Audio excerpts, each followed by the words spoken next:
ce que je voudrais être. Mais moi, je suis contente de ce que je suis. Je voudrais être, ben non, je voudrais évidemment progresser dans la fonction pour laquelle j'ai été élue, mais je suis ce que mes parents aussi m'ont permis d'être. J'y réfléchissais tout à l'heure et je me disais que j'avais énormément de chance. J'ai eu des parents assez extraordinaires, attentifs et surtout qui nous ont appris ben ça, la sincérité, la générosité, d'être libre, d'être très à l'écoute des autres. Et c'est pas des mots en l'air, hein, c'était vraiment des gens très, très militants.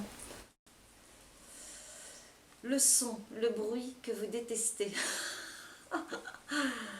Euh, vous allez dire, je suis focalisée sur la fonction actuelle, mais le bruit au moment des questions au gouvernement où l'irrespect est total et où je me dis que parfois ça hurle d'un côté ou de l'autre, sans écouter la personne qui parle ni la réponse du ministre. Je trouve ça totalement irrespectueux.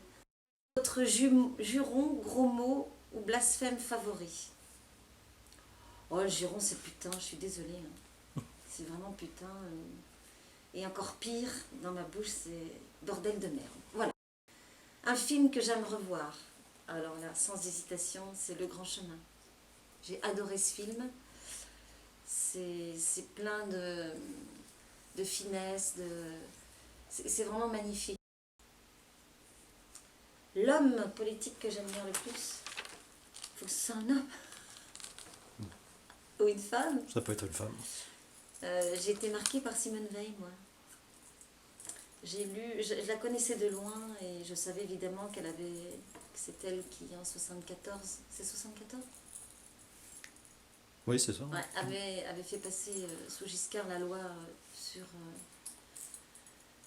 l'IVG. Et quand je vois aujourd'hui les difficultés qu'on a à l'Assemblée nationale face aux sujets de société notamment et à l'évolution de ces sujets de société, je me dis qu'elle a eu un courage fou. Parce que d'abord elle était ultra minoritaire, elle était une des rares femmes qui siégeait à l'Assemblée.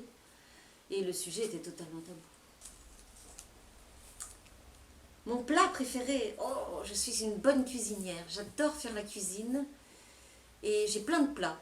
Et alors ce que je réussis le mieux, c'est cuisiner les restes. Je dois avoir beaucoup de créativité, d'imagination parce que voilà, j'ouvre mon frigo et c'est ce qui me vient à l'esprit.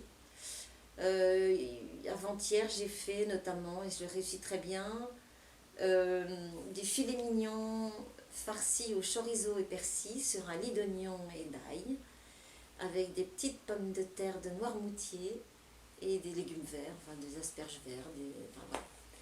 Et en général, mes convives sortent le ventre plein et heureux, parce que j'aime bien cuisiner. C'est ça aussi la générosité.